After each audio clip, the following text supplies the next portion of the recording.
Bueno, pues muy buenas tardes. Bienvenido, Yoshila Gacielo Sandagua, aquí a esta plática de Movimiento Tranquilo, donde vamos a platicar, explorar un poquito de cómo ir más allá del miedo. ¿Cómo estás el día de hoy, querido Yoshila? Muy bien, muchas gracias. Muy contento de estar con ustedes. Okay, fantástico.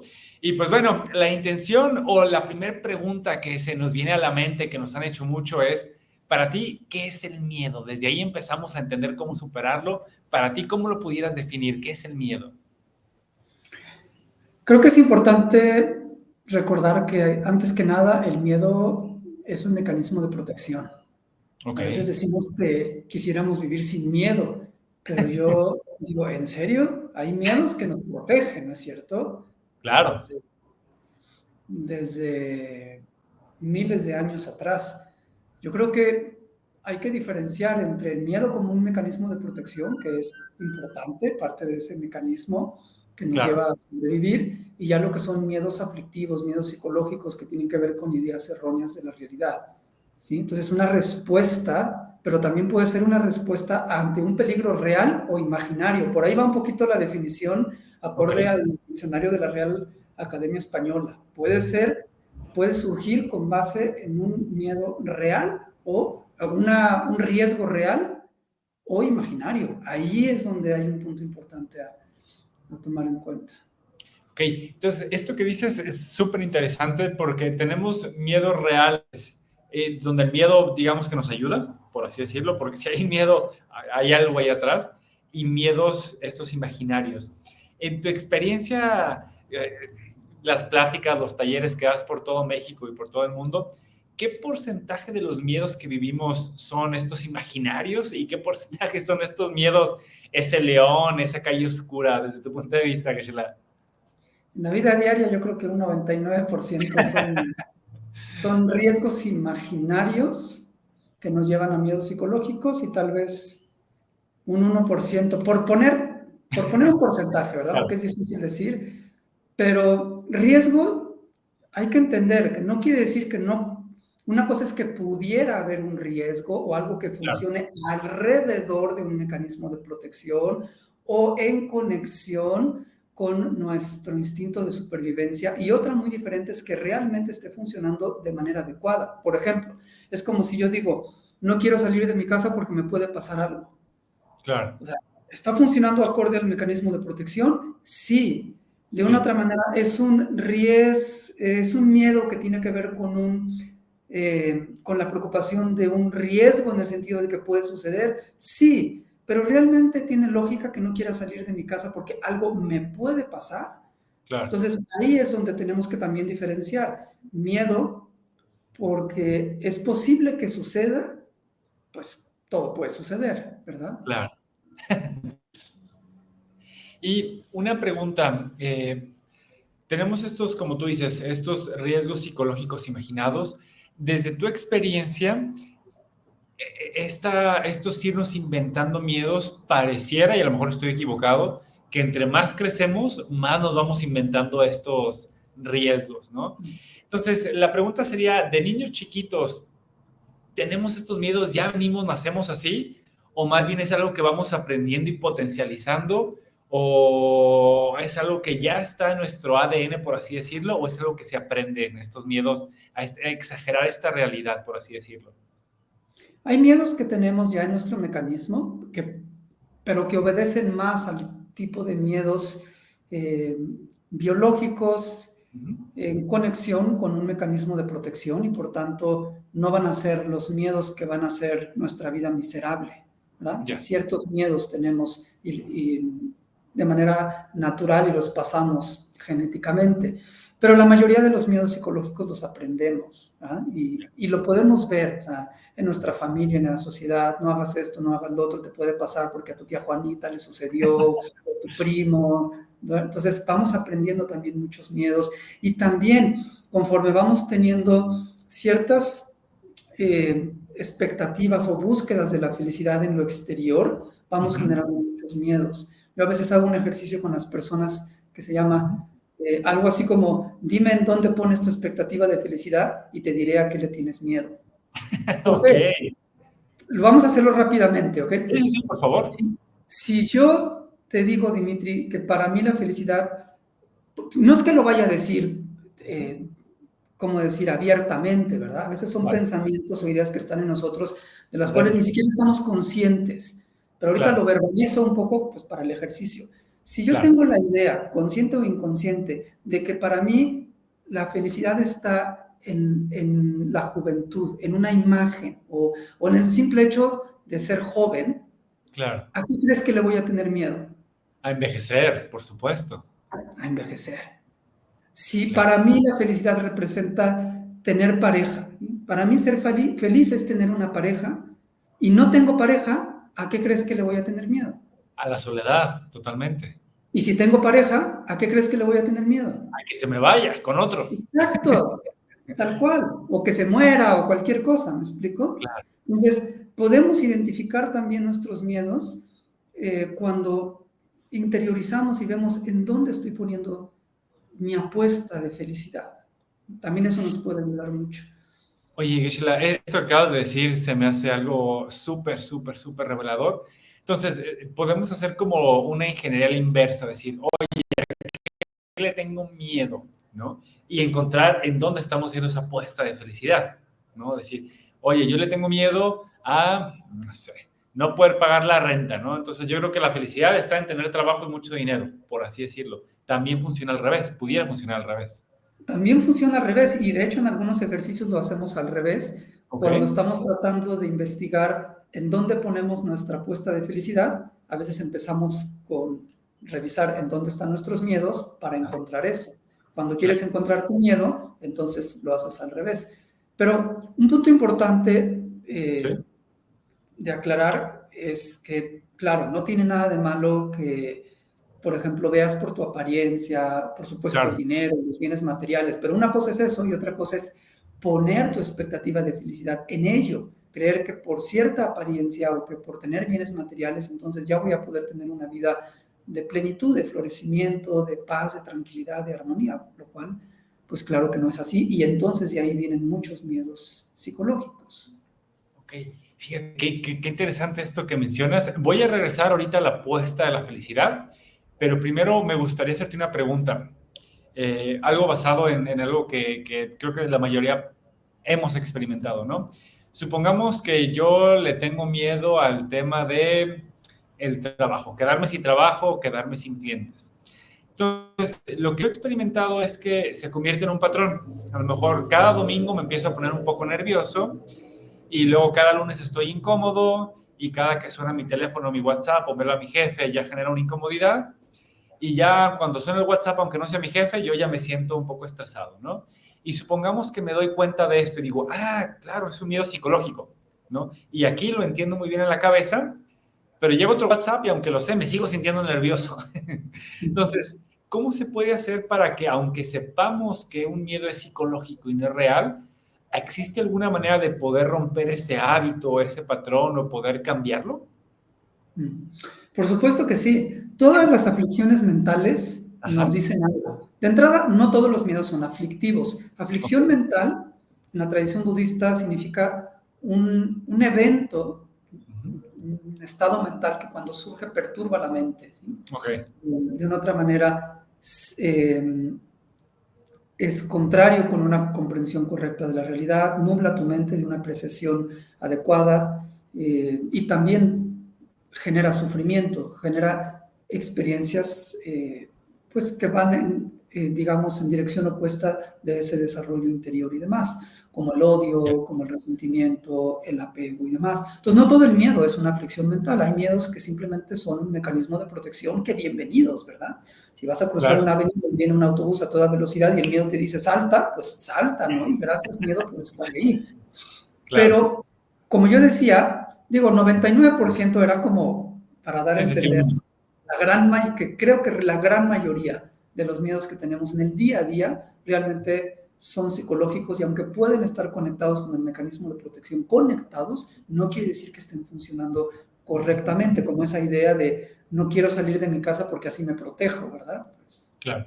creo que esté siendo llevados de manera muy sana. Entonces, en ese sentido, eh, cuando nosotros hablamos de los miedos psicológicos siempre van a estar basados en una malinterpretación de la realidad, en distintos niveles. De una u otra manera siempre van a tener esa base de una malinterpretación errónea de la realidad. Entonces, todas las aflicciones mentales nos van a decir algo. El enojo va a decir, no te dejes. Claro. El apego te va a decir, tenlo para ti. La avaricia, no compartas. El miedo, ¿qué es lo que te quiere decir el miedo? Lo más importante es escuchar a nuestras aflicciones mentales, escuchar al miedo, ¿qué me quiere decir? Si tú pones a un lado el miedo, te vas a perder de la oportunidad de saber qué hay detrás. ¿Qué te está Siempre diciendo? escuchamos al miedo. El miedo me está diciendo, pues es que necesitas el dinero, necesitas el trabajo porque requieres el dinero, porque con eso, pues compras bienes materiales que son importantes para tu bienestar. Ah, ok, lo que me estás diciendo es, pues que vea que tengamos bienestar, que no nos falte nada. Ok, me voy a ocupar de eso, pero no necesitamos el miedo para ello, ¿vale? Entonces, de esa manera vas poniendo al miedo como tal a un lado porque estás haciendo lo que te dice. Yo muchas veces digo que el miedo es como un guardaespaldas. Tú escuchas a tu guardaespaldas. Si tu guardaespaldas te dice, oye, vamos a ir a una zona peligrosa, son las 2 de la mañana y vienes con tus, ahora sí que bien vestida o bien vestido y con tus mejores joyas, pues hazle caso, ¿verdad? Si es un lugar peligroso, es de noche y vienes pues de una manera que puede, digamos, tentar a alguien, pues mejor no vayas, porque es un lugar peligroso, es de noche. Pero si estás normal un día cualquiera, domingo a las 12 del día, y te dice, ten cuidado, vámonos de aquí, entonces lo escuchas, pero lo regulas. Siempre hay que escuchar al miedo, pero al final uno es el que toma la decisión. Claro. Es como vamos entrenando. Entonces, por ejemplo, hay un maestro budista de la India antigua, del siglo VIII, que se llama Shantideva, que dice, la situación se puede remediar, ¿para qué afligirse? Claro. Y si la situación no se puede remediar, ¿de qué sirve afligirse? Uno puede cambiar la palabra afligirse por miedo y encaja perfectamente. Si puedes hacer algo, ¿para qué tienes miedo? Y si no hay nada que hacer, ¿de qué sirve tener miedo? La pregunta es, si a mí me preocupa la economía, ¿hay algo que puedo hacer o no? Creo que la respuesta en todos los casos es sí. Entonces, si hay algo que puedo hacer, no tengo que dejar que el miedo me mantenga mandando o se mantenga mandándome alarmas, sino simplemente hago lo que tengo que hacer. Y cuando la próxima vez el miedo me diga, oye, la economía, yo le puedo decir, gracias, pero ya estoy haciendo lo que tengo que hacer. Y así vamos entrenando incluso a ese mecanismo a que no estés sobre reaccionando o mandando alertas cuando no es necesario, porque ya estamos haciendo lo que tenemos que hacer. Claro. Oye, Gisela, me gustó muchísimo la analogía que hiciste. Voy a intentar separarlo en 2 puntos, a ver si entendí de manera correcta. Una, el miedo es este mensajero que muchas veces nos trae un mensaje muy valioso, pero depende de uno interpretarlo, ¿no? Es decir, oye, el mensaje que me está dando el miedo es correcto, si son las 2 de la mañana y llevo mis joyas, entonces sí lo escucho, o son las 2 de la tarde, no hace sentido escucharlo. Entonces, primero es escucharlo y uno mismo decidir si el miedo es correcto o no correcto. Y el segundo paso sería, una vez que uno escucha el mensaje, dejar de cargar el mensajero, ¿no? Decir, oye, ya escuché lo que el mensaje sabio que me dio el miedo, en lugar de quedarme con él todo el día, trepándolo como si lo estuviera cargando como un niño chiquito, mejor decir, ok, ya entendí, perfecto, mando mi currículum, me esfuerzo un poquito más, busco un cliente nuevo.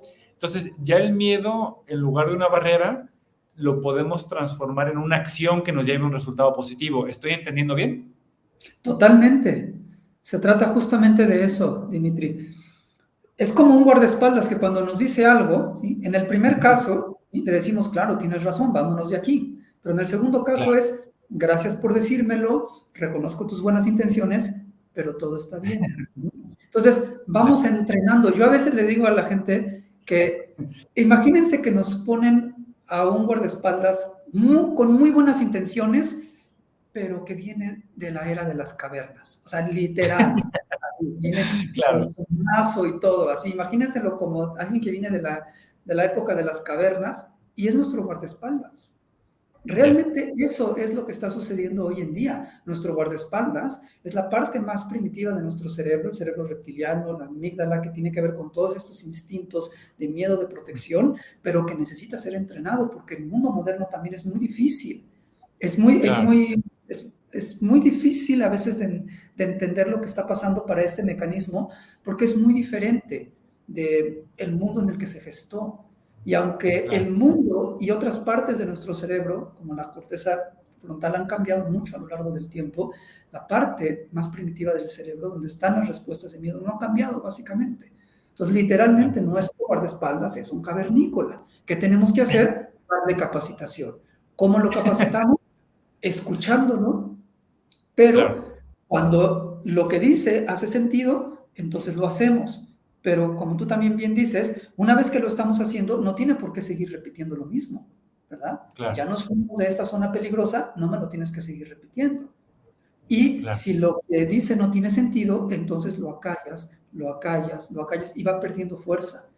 Van habiendo cambios en nuestra manera también de reaccionar, porque por costumbre vamos aprendiendo Ujú, a callar los miedos cuando realmente no tienen fundamento. Entonces, ujú. básicamente es entrenar o capacitar a nuestro guardaespaldas, muy bien intencionado, pero pues siendo cavernícola, viajó en el tiempo y de repente se encuentra con un mundo muy diferente y no sabe a veces hacer un juicio correcto, pero nuestra sabiduría sí puede hacerlo e ir regulando esto. Y me gustó muchísimo este concepto, Gisela, de este cavernícola que tiene las mejores intenciones, pero no está tan capacitado. Y a lo mejor viene capacitado por nuestros papás o nuestros abuelos, que ya traen su propia historia, ¿no? Y nuestros papás a lo mejor nos decían, no pases por abajo de una escalera, ¿no? O cuidado con el gato negro.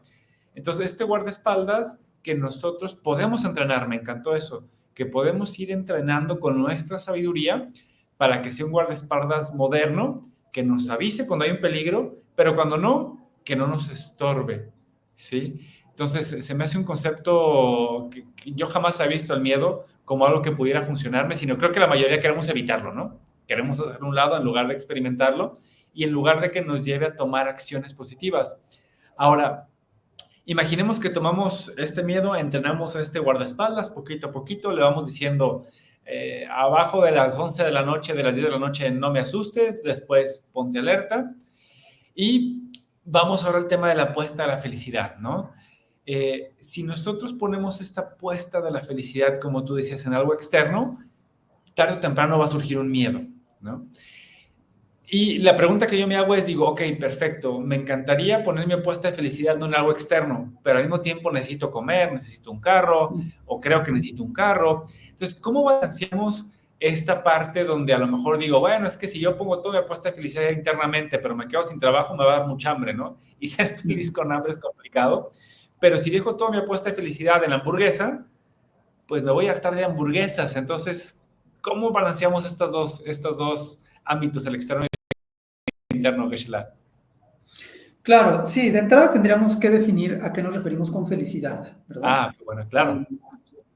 con el término felicidad yo me estoy refiriendo a un estado mental o simplemente una vida de armonía, una vida donde puedas tener plenitud, un florecimiento interior. No quiere decir que todas las experiencias individuales van a ser fáciles o agradables, no quiere decir que a veces no te va a molestar algo o vas a sentir Claro, cierto apego hacia algo, pero que en términos generales nuestra vida va a ser sana en nuestra mente, en nuestras acciones, y por tanto podemos decir que tenemos una vida feliz, que es muy diferente al placer y a la alegría.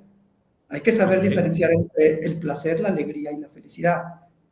Tú puedes tener placer y estar generando causas de sufrimiento, ¿no? Como, ok, por ejemplo, el abuso sexual, creo que es uno de los casos más claros por lo burdo y grotesco que es. Una persona que abusa sexualmente está experimentando placer, pero está generando mucho sufrimiento, no solo en mucho, alguien más, sino en sí mismo.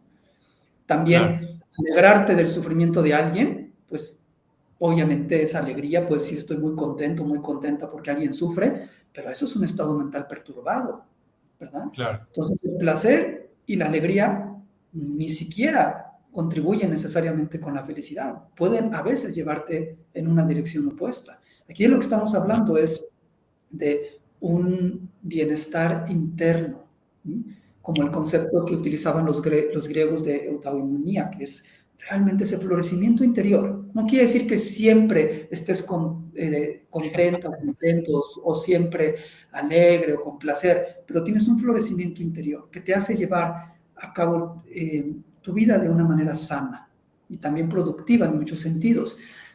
Aquí el punto es que si nosotros hablamos de bienestar, vamos a hablar ahorita de bienestar, podemos identificar dos tipos de bienestar: bienestar externo y bienestar interno. El bienestar externo literalmente lo puedes comprar con dinero, y eso está perfectamente bien. Nadie está criticando eso, no más mínimo, al contrario, ¿verdad? Comemos, necesitamos pagar para transporte o auto, cobijo, sustento, todo. Y eso literalmente lo puedes comprar con dinero. Pero aquí la pregunta es, por tener bienestar externo, ¿necesariamente vas a tener bienestar interno? ¿Un florecimiento interior, una paz o armonía interna? Claro. Lo mismo que te hace tener bienestar externo, ¿te va a llevar necesariamente a tener bienestar interno? Yo diría que no.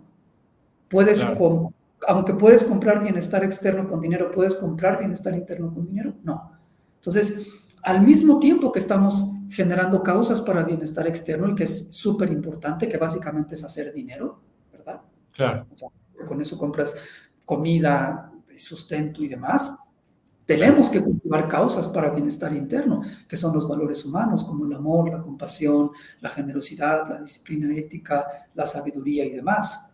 Y no es que tengas que elegir uno u otro, puedes tener los dos, debes de tener los dos para una vida plena, que es para mí lo que representa la felicidad a un nivel holístico, ¿sí? Una vida interiormente tranquila, y también pues echándole ganas a tu trabajo y lo que tengas que hacer para tener recursos, y también en ese sentido externo, que todos queremos estar bien, puedas tener esa plenitud. No son contradictorios en lo más mínimo. Claro. Me gustó muchísimo cómo separaste el bienestar externo del bienestar interno. Y de pronto hay personas, yo he escuchado que me preguntan o hacen la analogía que el bienestar interno es esa tranquilidad. Voy a usar la palabra paz, ¿no? Que como tú dijiste, me gustó mucho, no, esa paz no es que no haya momentos difíciles ni que no me duele la panza, pero pudiéramos decir que en cierta manera ese florecimiento interno nos lleva a hilar una paz interna, ¿o no tiene nada que ver? Depende cómo entendamos paz interior, ¿no? O paz interna. Si lo entendemos como que en términos generales nuestra vida va a ser pacífica, armoniosa, sí. Pero si lo entendiéramos como que en todo momento individual, ¿sí? Necesariamente vamos a tener paz interior, como una mente tranquila, pues obviamente no. Al contrario, de hecho hay muchos estados mentales sanos, importantísimos en el desarrollo interior, que no van a estar acompañados de paz interior. Por ejemplo, si vas por la carretera y ves que un perrito se está cruzando, vas a sentir angustia, ¿verdad? Claro. Pues preocupación, estrés o ansiedad. Pero si esa ansiedad proviene o acompaña el amor y la compasión, porque esa ansiedad que estás sintiendo es porque te preocupa que le pueda pasar algo, entonces, ¿qué está sucediendo ahí? Es un estado mental sano porque está acompañando la compasión, sin embargo, no es agradable. Claro. Entonces, no estás teniendo paz interior porque tienes toda esta ansiedad de que le puede pasar algo al perrito. ¿Qué hago? ¿Me orillo? ¿Sí me explico? Pongo las intermitentes. Entonces, no estás teniendo paz interior en ese momento, pero sí estás teniendo, por otro lado, un estado mental totalmente sano, importantísimo para el desarrollo interior y el bienestar del mundo, que es la compasión y el altruismo. Entonces, no quiere decir que en un momento determinado estés generando causa de felicidad, porque la compasión es causa de felicidad, se deba de entender en ese momento como paz interior. Creo que me queda totalmente claro y demistifica un poco esta idea de alguien que siempre está como sonriendo y que nunca le pasa nada, ¿no? Y ahora, yo sé que platicas con muchísimas gentes de todas creencias, religiones, no religiones, y así si yo te preguntara, Geshe-la, ¿cuál es el miedo más grande psicológico que tú ves hoy en día? ¿Qué es lo que nos preocupa a la mayoría de la gente? Ese miedo que, de nuevo, es ese guardaespaldas que a lo mejor nos está exagerando un poquito las cosas y que decidimos creerle y por lo tanto generamos un estrés necesario. No sé si el más, pero creo que uno de los más comunes y más fuertes es el miedo a no ser visto, miedo a que los demás no noten nuestra presencia. Y por eso también en las redes sociales constantemente estamos tratando de que otros nos vean, sepan que aquí Claro. estamos y demás, lo cual en general no tiene una base negativa, ¿no? Somos animales sociales y queremos pertenecer a un grupo y queremos también, de una u otra manera, pues ser parte de algo. ¿Mm?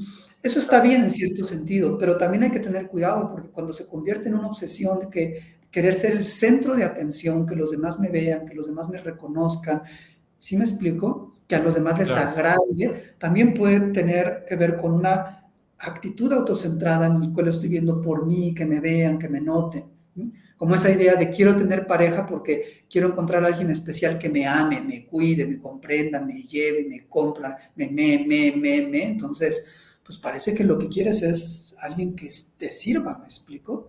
Claro. ¿Verdad? Entonces, también esa parte es la que tenemos que observar, ¿sí? Que creo que es muy común el día de hoy, ¿no? De querer estar en el centro de atención y demás. Y eso también lleva a muchos miedo a la soledad, por ejemplo, ¿no? Y siguiendo un poquito esta idea, ¿no? De estos miedos más comunes y estas, como tú dices, si no es exagerado puede ser sano el querer pertenecer, el formar parte de él, querer aportar, pero cuando se exagera ya tiene un tinte obsesivo en el que pudiera ser negativo. Ahora, este guardaespaldas que ya me encantó esta analogía, ¿no? Que todo el tiempo nos está diciendo, tienes que ser visto, etcétera, etcétera. ¿Qué pasa si yo empiezo a reconocerlo y digo, sí, es cierto, mi guardaespaldas todo el día me está diciendo cosas, pero le digo que se calle y me sigue diciendo cosas, ¿no? Entonces, ¿qué pasa cuando el guardaespaldas es más fuerte que uno? No, ya le dimos tanto la palabra que todo el día nos está hablando y aunque le decimos que se calle no nos hace caso. Entonces, los que tal vez no tenemos todavía tanta experiencia en controlar ese guardaespaldas, ¿cuáles son los primeros pasitos que podemos empezar a dar para tener un poco más de control sobre nuestra mente? Sí, claro, el simple hecho de no querer pensar en algo a veces no es suficiente, ¿verdad? Es como si les digo, por favor, no piensen en un elefante rosa. No, por ¡Pum! favor, Aparece. no vayan a pensar en eso. Nadie piense en eso ahorita, por favor. ¿Cómo te lo quitas de la mente, verdad? Entonces, Claro. para eso, algo que podría ayudar mucho es aprender a meditar. ¿Sí? Meditación, por ejemplo, de atención unipuntual.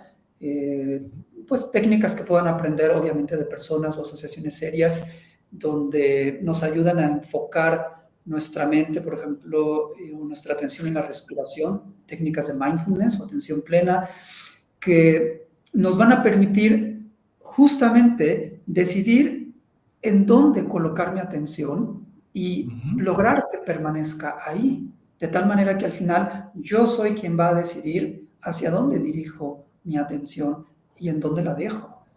De otra manera, la mente Claro, simple y sencillamente va siguiendo lo que aparezca, ¿verdad? Y eso es lo claro, que normalmente sucede en nuestra vida diaria. Cuando aprendemos a meditar, logramos con el tiempo volvernos más diestros en colocar nuestra mente en lo que hayamos elegido como la sensación de la respiración y permanecer ahí.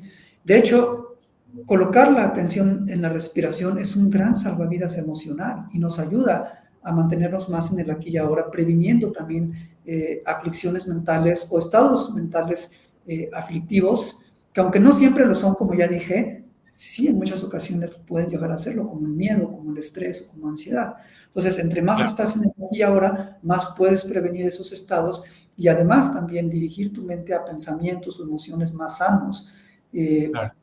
acostumbrándote entonces a que la próxima vez puedas reaccionar de esa manera. Al final del día, somos producto de nuestra costumbre. Por eso me gusta citar a Plotino, un filósofo griego que decía, no soy lo que soy, sino lo que estoy acostumbrado a ser. Pues finalmente, Órale. si nos acostumbramos a no engancharnos tanto con el miedo y tener otras herramientas de sabiduría y también de atención que nos permitan regresar al aquí y ahora, dejando a un lado o sin seguir o engancharnos con este tipo de miedos o estados aflictivos, poco a poco vamos a ir viendo más y mejores resultados, justamente de paz, de tranquilidad. Claro. Y tomando, me queda muy clara la respuesta, la meditación que, si entiendo bien, tiene miles y miles de años y se usa en todo tipo de tradiciones. Y hoy en día esta palabra que es muy famosa, el mindfulness, o más allá del mindfulness, está en el aquí y en el ahora, ¿no? Desde tu punto de vista, ¿qué tan importante es? Porque yo observo, le pregunto a mis alumnos, también mi mente, mucha parte del día está o en el futuro o en el pasado, ¿no? Y pareciera que, o lo que yo intuyo es que cuando mi mente está en el futuro o en el pasado, no hay un disfrute o no hay una presencia. ¿Qué tan importante para ti es desarrollar esta habilidad de aterrizar nuestra mente a lo que estamos viviendo en el momento? Bueno, de entrada es fundamental porque no puedes estar en otro momento más que en el momento presente.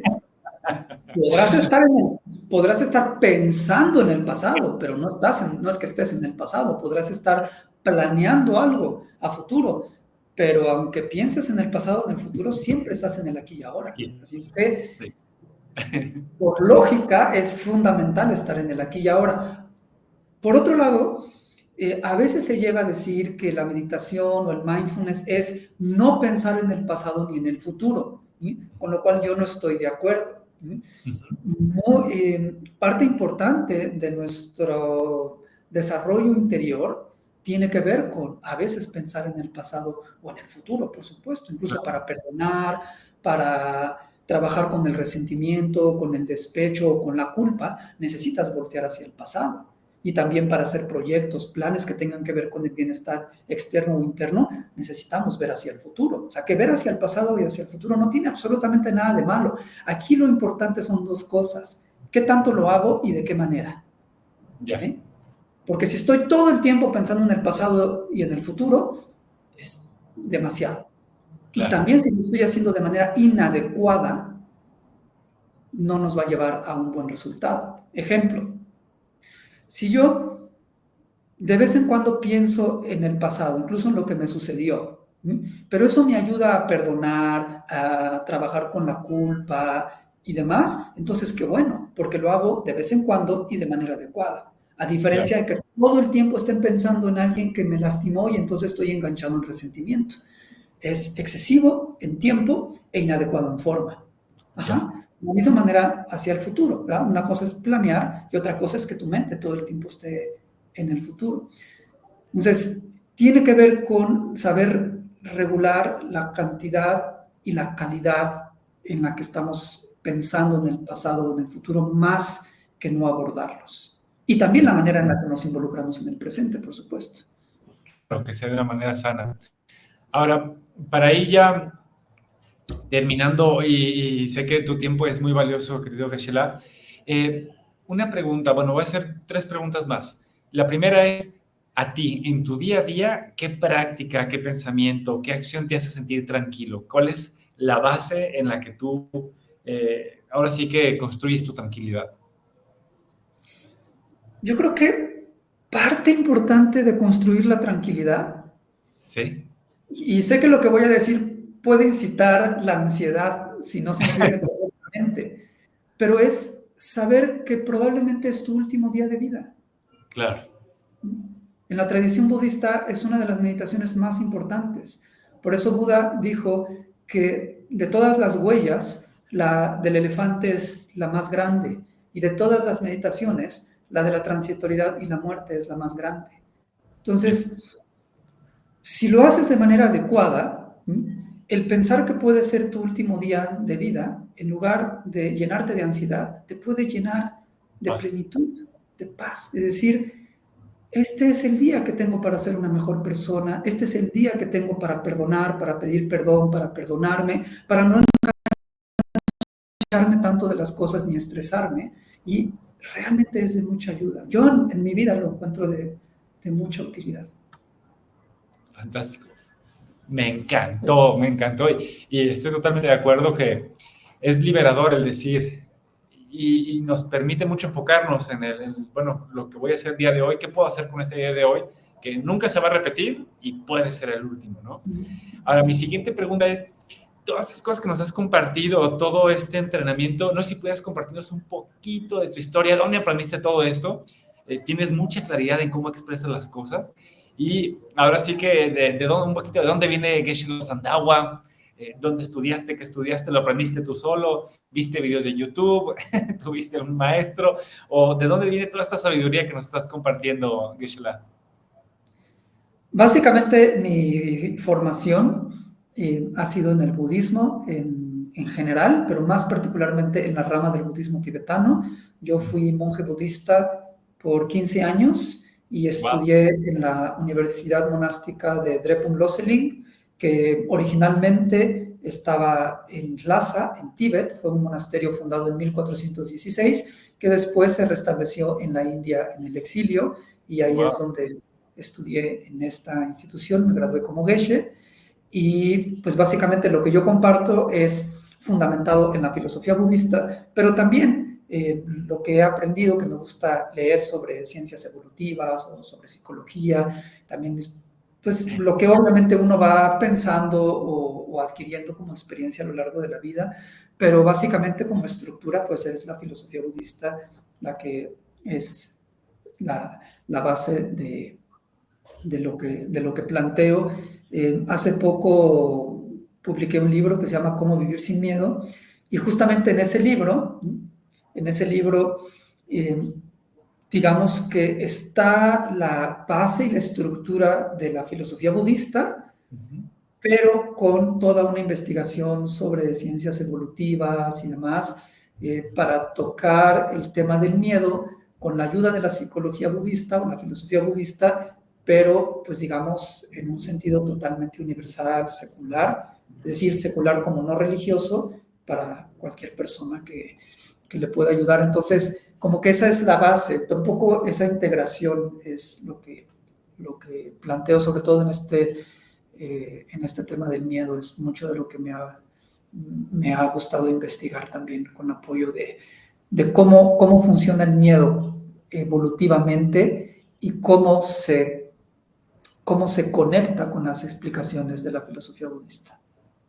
Fantástico. Y mira, queda perfecto con mi tercera pregunta, que es, si pudieras darle un consejo a todas las personas en el mundo para que puedan vivir más tranquilas y con menos miedo, además de leer tu libro, Cómo vivir sin miedo, ¿cuál sería ese consejo, esa idea que te gustaría compartirles a todos?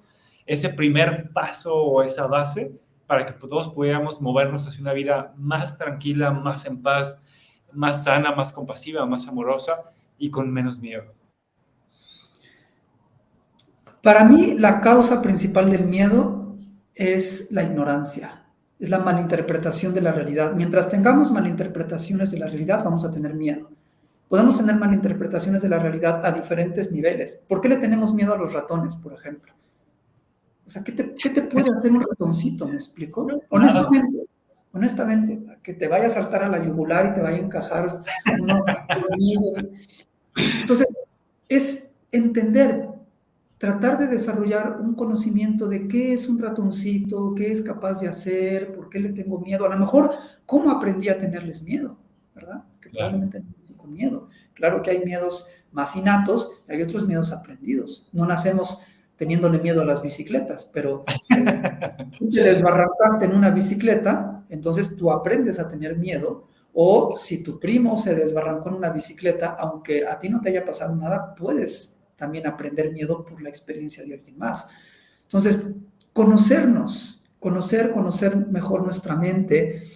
Si tengo muchas expectativas de felicidad en algo externo, externo significa cualquier cosa que no sea nuestro propio desarrollo interior, punto. Claro. Entonces, ¿qué tipo de miedos se van a gestar? Si no acepto la realidad transitoria, que las cosas cambian y demás, ¿qué tipo de miedos voy a tener? Si estoy muy centrado en mí, en yo, luego yo y después yo, ¿qué tipo de miedos voy a tener? ¿Verdad? Conocernos. La sabiduría es importantísima para terminar con todos los miedos aflictivos. Conocer nuestra mente, nuestras reacciones y el mundo. Por eso necesitamos acercarnos a alguien que nos apoye a mejorar nuestra sabiduría. Puede ser un sistema de filosofía, una tradición espiritual, en terapia, en psicología, o sea, lo que tú quieras, que te ayude a mejorar tu sabiduría y gracias a esta vamos a tener una mejor comprensión de la realidad, lo cual significa una disminución de nuestros miedos. Querido Geshe-la, muchísimas gracias por esta plática, muchísimas gracias por compartirnos con ejemplos tan claros, tan aterrizados, que este miedo ficticio, este guardaespaldas, la sabiduría que hay detrás de los miedos, el cómo trabajarlo, el cómo convertirlo en algo positivo. Gracias también por compartirnos el nombre de tu libro, Cómo vivir sin miedo. Creo que va a ser de muchísimo beneficio para... Yo ya lo leí, lo he regalado varias veces para toda la gente que guste leerlo. Y bueno, y muchísimas gracias por ser parte de este movimiento tranquilo que buscamos justo eso, ¿no? Compartir información de calidad libremente a todas las personas que quieran generar este sentimiento de tranquilidad. Si en caso de que alguien quiera conectarte, buscarte, ¿tienes alguna página web, redes sociales? Sí, claro, en redes sociales estoy como, lo que pasa es que como el nombre junto con el título es un poco difícil tal vez, pero no sé si después nos pueden ayudar a ponerlo ustedes, es Geshe Lobsang-Dawa, así pueden encontrarme en Facebook o en Instagram, como Geshe Lobsang-Dawa, así junto, y con mucho gusto, incluso si me escriben, a veces me tardo un poquito, pero sí contesto con todo gusto. Fantástico. Te agradezco muchísimo, querido Geshe Lobsang-Dawa, que tengas un excelente día y muchísimas gracias por todo este conocimiento. Muchísimas gracias a ti, Dimitri. Un placer platicar contigo y pues compartir este tema con todas las personas. Y, verdad, muchísimas gracias por la invitación. Fantástico. Muchas gracias.